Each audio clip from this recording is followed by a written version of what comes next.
देखिए बाबू,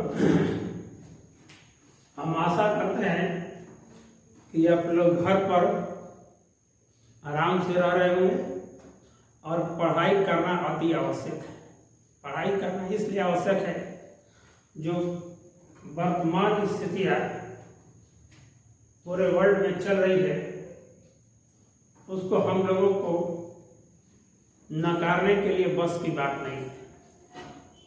इसलिए जब तक आपको सरकार कहती है उसी के अनुसार रहना है। फिर भी आपके पास बहुत पर्याप्त टाइम घर पर रहता है, किताब से भी अध्ययन, हम लोग जो पढ़ाते हैं उसका भी अध्ययन करते रहिए और तब आगे बढ़िएगा। तो पहला पाठ प्रकाश का परिवर्तन तथा अपवर्तन को हम लोगों ने खत्म कर लिया है। अब आपको क्या करना है कि अभी जो दूसरा पाठ हम पढ़ाने जा रहे हैं उस पर फोकस करना है। और दूसरी बात, उसमें से हमेशा परीक्षा में सवाल आते रहते हैं, उससे बड़ा क्वेश्चन भी आता रहता है। तो उस पाठ पर आपको विशेष ध्यान देना है। और ये पाठ जो है प्रकाश के अपवर्तन से ही संभव है। तो इस पाठ का नाम है गोलीय सतह पर प्रकाश का अपवर्तन, refraction of light at A spherical surface. और किसी गोलीय सतह पर प्रकाश का अपवर्तन करना। तो आपको बहुत पहले सोचना होगा कि गोलीय सतह कैसा सतह है और गोलीय सतह को कैसे बनाया जाता है। तो गोलीय सतह पहले दो प्रकार के होते हैं, एक अवतल सतह होता है और एक क्या होता है, उत्तल सतह होता है। एक अवतल सतह और एक उत्तल सतह होता है। तो अब सतह कैसे निकाला जाता है इस पर थोड़ा देखिए। ये देखो, ये उत्तल सतह हो चाहे अवतल सतह हो, ये लेंस का क्या होता है, एक भाग होता है। देखिए, ये अवतल सतह है और ये उत्तल सतह है। देखिए, ये अवतल लेंस है और ये उत्तल लेंस है। जब इनको हम बीच से निकाल देंगे, इसको भी बीच से निकाल देंगे, देखिए अपने आप कैसे बन जाता है। मान लीजिए कि इसको इस तरह से निकाल दिए, क्योंकि लेंस में कितने सतह होते हैं, दो सतह है। जब दोनों सतहों में से एक सतह लिया जाता है तो वह गोलीय सतह कहलाता है। देखिए,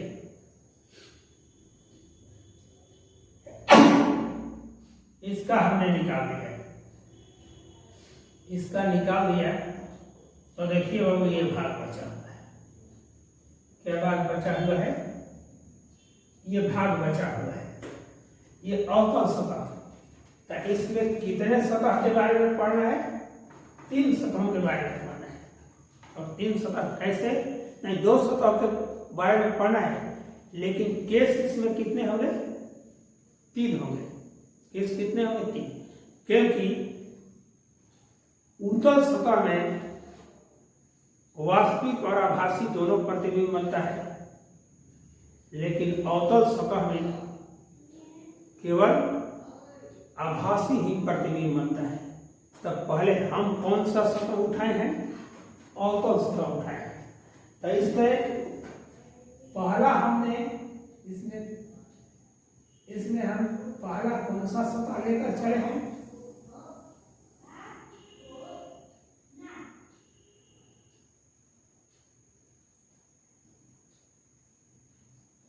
अवतल सतह के लिए।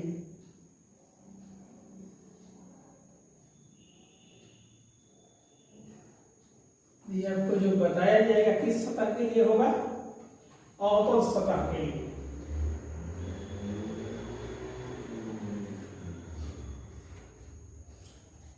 अब देखिए यहां पर आपका,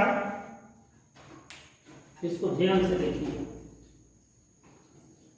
ए बी कोई अवतल सतह है जिसके एक तरफ के माध्यम का अपवर्तनांक μ1 है तथा दूसरे तरफ के माध्यम का अपवर्तनांक μ2 है। x डैश क्या है? प्रधान अक्ष है। ओ बिंदु से चलने वाली प्रकाश की किरण OS आपतन के कोण I, आपतन के कोण I किसे कहते हैं? आपतित किरण अभिलंब के साथ जो कोण बनाती है उसे आपतन का कोण कहते हैं, उसे I द्वारा सूचित किया जाता है। देखिए यहाँ पर I हो गया। अपवर्तन के कोण R पर S की दिशा में संचारित होती है।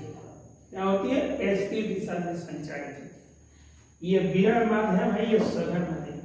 जब प्रकाश की किरण विरण माध्यम से सघन माध्यम में जाती है तो वह विलंब की ओर मुड़ जाती है। और ये देखिए अभिलंब CN है ना, तो ये S की रेखा क्या है? जब कक्ष में प्रवेश कर रही है तो S की दिशा में अपवर्तन के कोण R पर निकल रही है आगे की तरफ, लेकिन प्रधान अक्ष नहीं मिलती है। वास्तविक प्रतिबिंब तभी बनता है जब अपवर्तित किरणें प्रधान अक्ष को सीधे काटती है, तब जाकर वास्तविक प्रतिबिंब बनता है, अन्यथा वास्तविक प्रतिबिंब नहीं बनता है। तो यहाँ पर देखिए जब SQ को पीछे की तरफ बढ़ाए हैं तो SQ जो पीछे की तरफ बढ़ाए हैं तो प्रधान अक्ष के I बिंदु पर मिल नहीं रहे हैं, मिलती हुई प्रतीत होती है। जब मिलती हुई प्रतीत होगी तब तो वहां पर काल्पनिक चाहे आभासी प्रतिबिंब बनेगा। यहां से देखिए वो कोई बिंदु वस्तु है, वो बिंदु से चलने वाली प्रकाश की किरण OS आपतन के कोण I पर आपतित होती है तथा अपवर्तन के कोण R पर अपवर्तित होती है। इतना तो क्लियर हो गया। ये कोण अल्फा है, ये कोण बीटा है, ये कोण गामा है। तब हम आगे की प्रक्रिया हम क्या करेंगे? चालू करेंगे। तो अब हम किस नियम का पालन करेंगे? अपवर्तन का नियम, अच्छा उसी को स्नेल का नियम कहते हैं। अपवर्तन के नियम से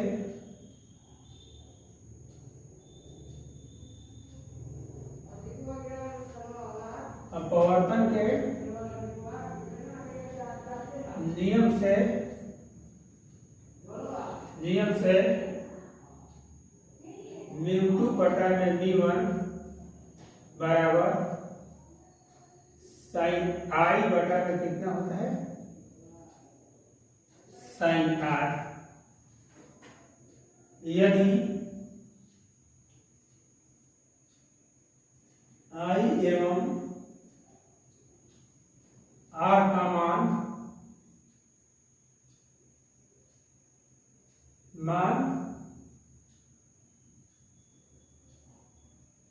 अल्प होंगे तो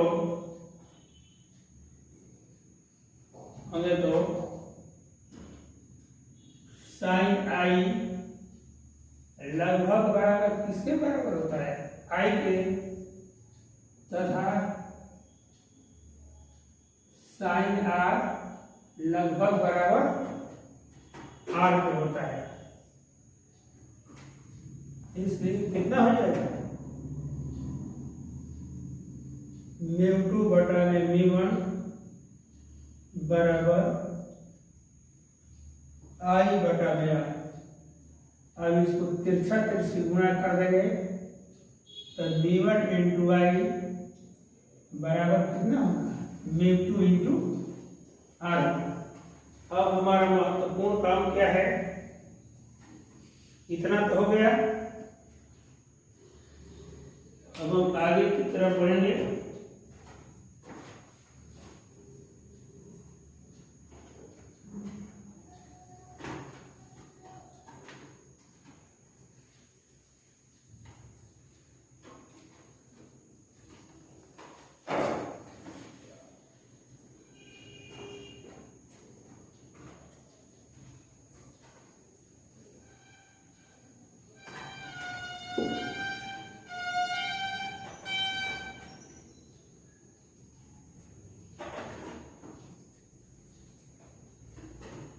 तो इसलिए कितना हो जाएगा,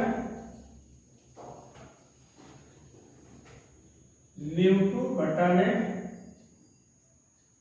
μ1 बराबर I बटा में कितना हो जाएगा, इसलिए μ1 इंटू आई बराबर μ2 इंटू आर। अब हमारा काम क्या रह जाएगा, आई और आर का मान निकालना। और किसका मान रह जाएगा, हमको आई एवं आर का मान निकालना रह जाएगा। आई और आर का मान हम निकालेंगे। अब त्रिभुज देखिए तो त्रिभुज एस और सी में, त्रिभुज एस और सी देखिए, त्रिभुज एस और सी में क्या बहिष्कोण है, गामा बहिष्कोण। त्रिभुज एस और सी में गामा बहिष्कोण है, गामा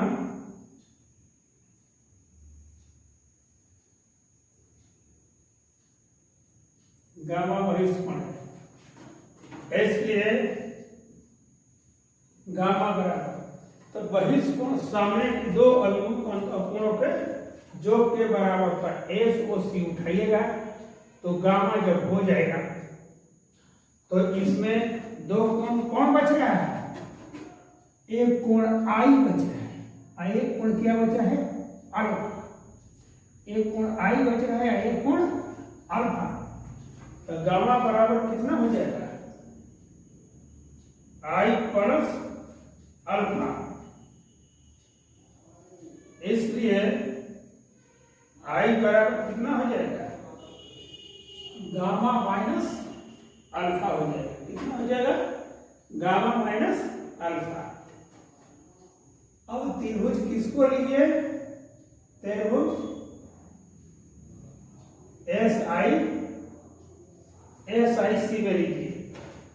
एस आई सी देखिए, एस आई सी में फिर क्या हो गया, गामा बहिष्कोण हो गया। फिर क्या हो गया, गामा बहिष्कोण है,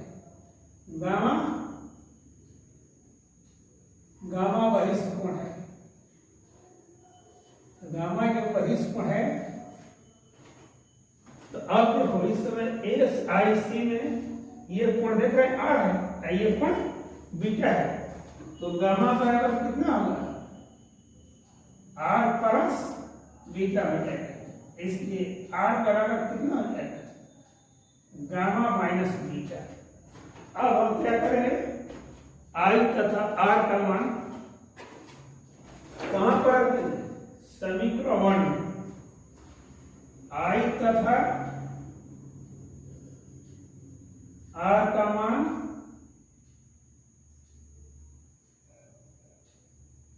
समीकरण 1 में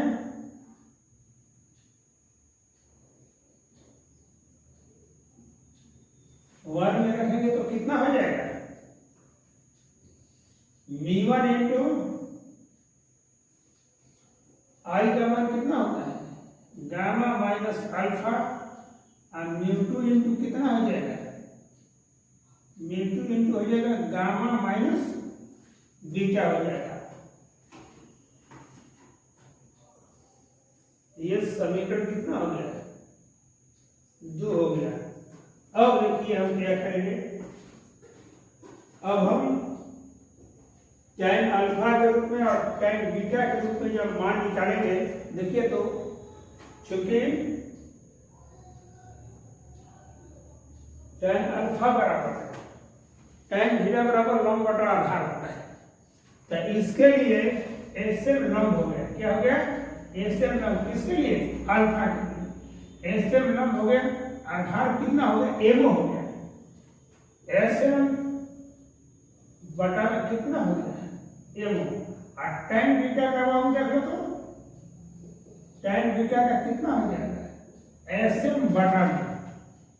tan बीटा के लिए एसएम बटा में कितना हो जाएगा, एम आई। आधार कितना है, एम आई है। एसएम बटा में एम आई तथा tan गामा बराबर कितना हो जाएगा, तथा tan तथा tan गामा बराबर हो जाएगा एसएम बटा में कितना होगा, एसएम बटा में एमसी होगा। कितना होगा, एसएम बटा में एमसी होगा। आइए मानो अब हमको तो अल्फा बीटा का मान निकालना है। क्या निकालना है, अल्फा बीटा का मान निकालना है। यदि अल्फा बीटा एवं गामा के मान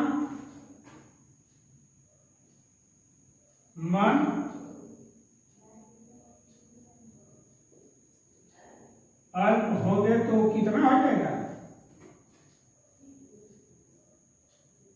tan अल्फा लगभग बराबर अल्फा बराबर कितना हो जाएगा, एसएम बटा में एम हो जाएगा।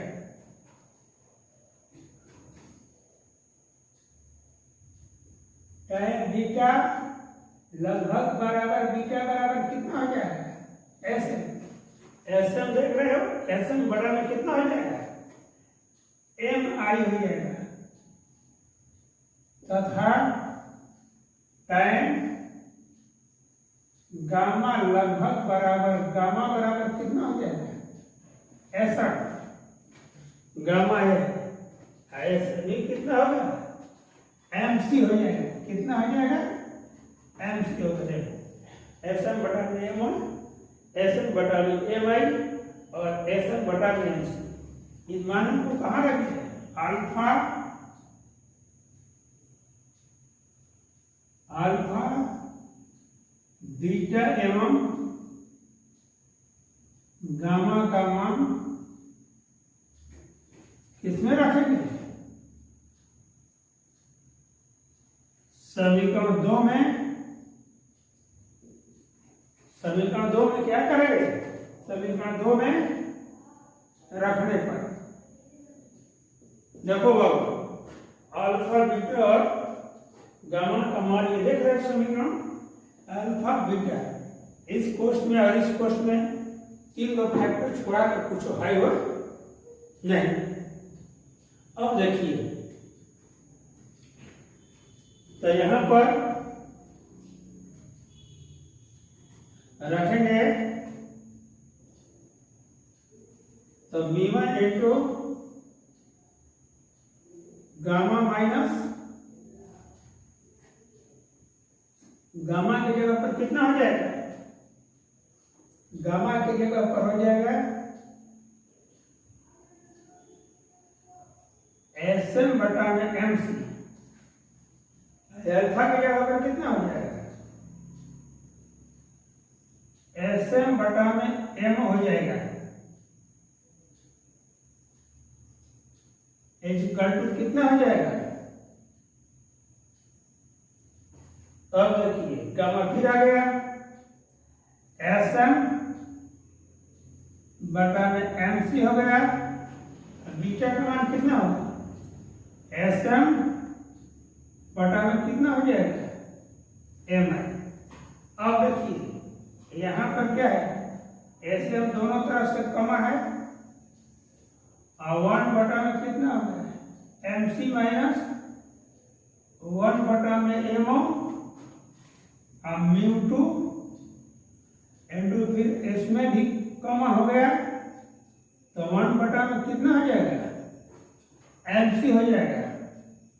अब माइनस 1 बटा में कितना हो जाएगा, एम आई। ऐसे में ऐसे कट जाएगा तो ये क्या बचेगा,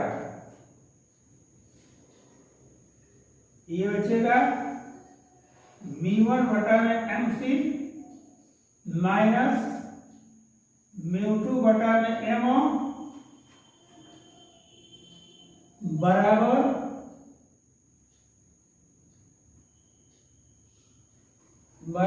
m2 बटा में एमसी माइनस m2 बटा में कितना हो जाएगा, एम आई। इसको कोष्ठ को जब हम तोड़ते हैं तो इस तरह से बचता है, इस तरह से बचता है। हम आगे की तरफ चलेंगे।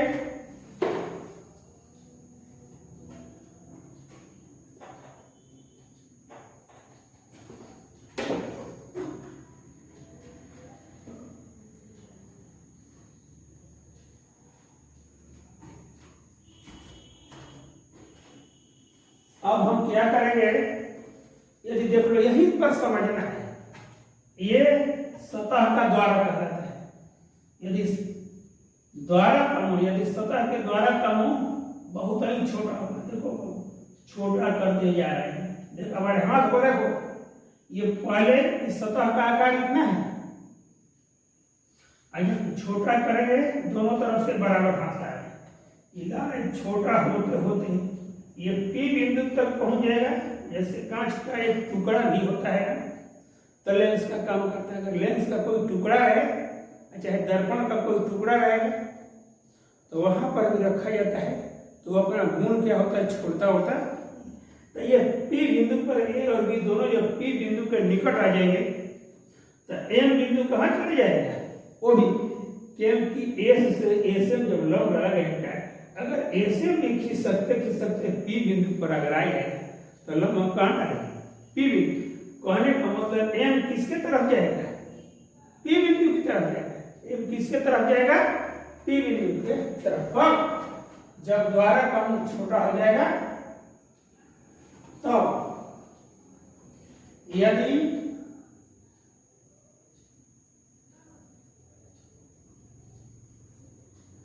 यदि द्वारा का मुंह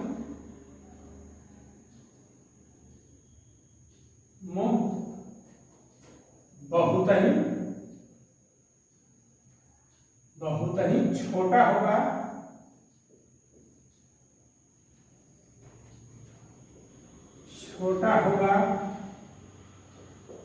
तो क्या होगा, तो M + P कहने का मतलब M किस तरफ जाएगा, P के तरफ जाएगा, और जहां जहां M है वहां वहां क्या हो जाएगा, P हो जाएगा। जहां जहां M है वहां वहां क्या हो जाएगा, P हो जाएगा। इसलिए कितना हो जाएगा, μ1/PC माइनस μ1/PO बराबर μ2/PC माइनस μ2 कितना हो जाएगा, PI हो जाएगा। देखो जहां जहां M है ना वहां हम क्या करते हैं, जहां जहां M है वहां हमने क्या रख दिया है, P रख दिया है। तो जहां जहां M P रख देने पर इक्वेशन है। अब ये इक्वेशन कितना रख दिया जाए, इक्वेशन कितना हो जाएगा, 3 हो जाएगा। इसको 3 मत मानिए, 4 मान लीजिए, इसको थोड़ा सा क्या कीजिए, 3 कर दीजिए। अब देखिए, अब हम चिन्ह पाई पार्टी से जाएंगे, क्या करेंगे, चिन्ह पाई पार्टी से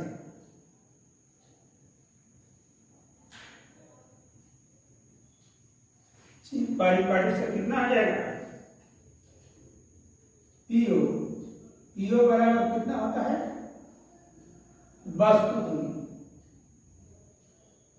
दूरी कितना है, -, सब तरह की दूरियां क्या है, बाएं, और बाएं तरफ की दूरियां ऋणात्मक होती है और दाहिने तरफ की दूरियां क्या है, धनात्मक। देखो वक्रता त्रिज्या r भी है बाएं, प्रतिबिंब दूरी भी है बाएं, और तुम्हारा वस्तु दूरी भी बाएं है। तो यहाँ पर तीनों दूरियां क्या होंगी, ऋणात्मक होगी। अब देखो तो PI को देखो तो प्रतिबिंब दूरी,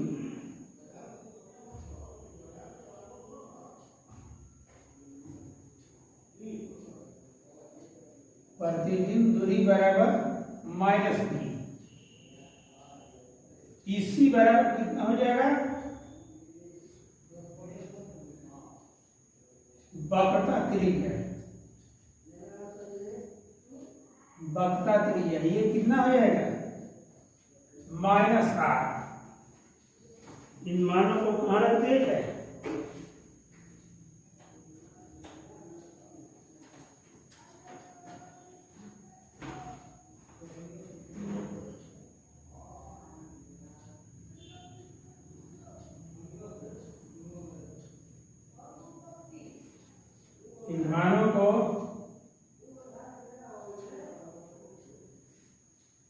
समीकरण 4 में रखने हैं।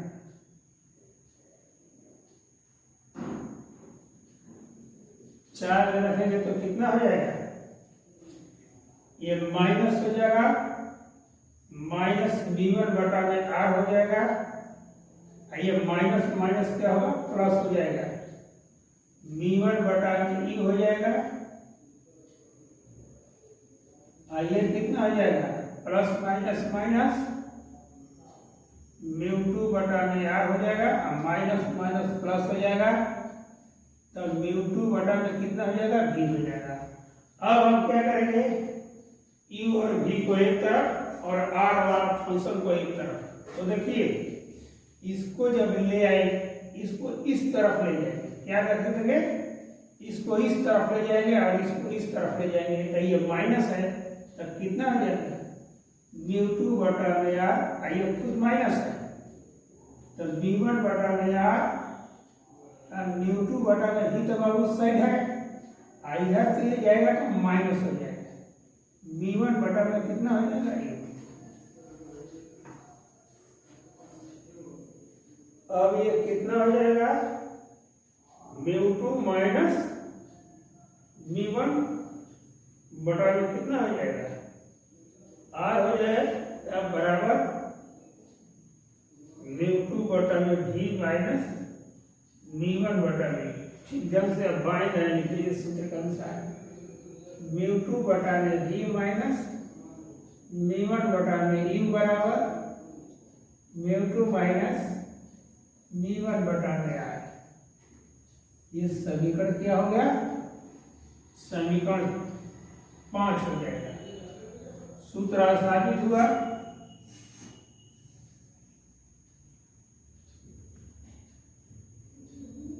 सूत्र स्थापित हुआ। अब नोट देख लीजिए, क्या देख लीजिए, एक नोट देख लीजिए, यदि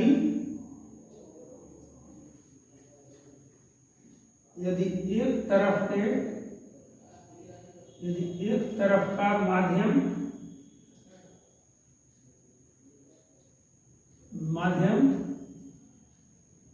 हवा हो तो μ1 बराबर 1 बराबर कितना हो गया, हवा माध्यम का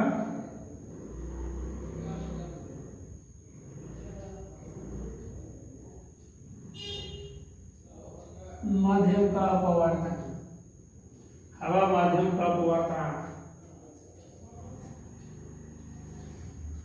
μ2 बराबर तथा μ2 बराबर भी, ये क्या है, कांच का अपवर्तन। क्यों लिया है कांच, क्योंकि लेंस का सतह, गोलीय सतह किसके तरफ बना होता है, कांच का बना होता है, कांच का अपवर्तन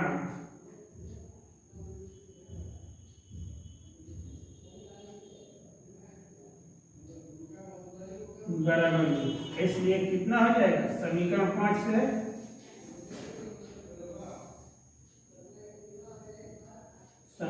5 से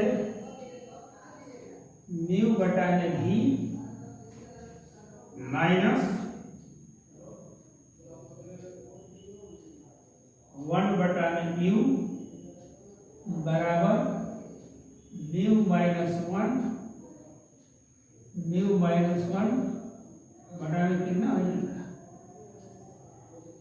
ये इस सूत्र निकाला जाता है, ये इस सूत्र निकाला गया है कि कभी कभी न्यूमेरिकली बेस्ड पॉइंट होता है, इसी पर बन जाएगा आसानी से, इसलिए इस सूत्र का क्या हो गया, प्रयोग। हम आशा करते हैं इस चीज को बढ़िया से समझे होंगे, और बार बार जब तक रिवाइज नहीं कीजिएगा, बार बार नहीं देखिएगा, तब कोई मतलब नहीं है, उसको आप लोग बार बार आराम से देखें। इसके बाद हम अवतल सतह का हो गया, इसके बाद उत्तल सतह पर 2 केस है, उस पर हम चल रहे हैं।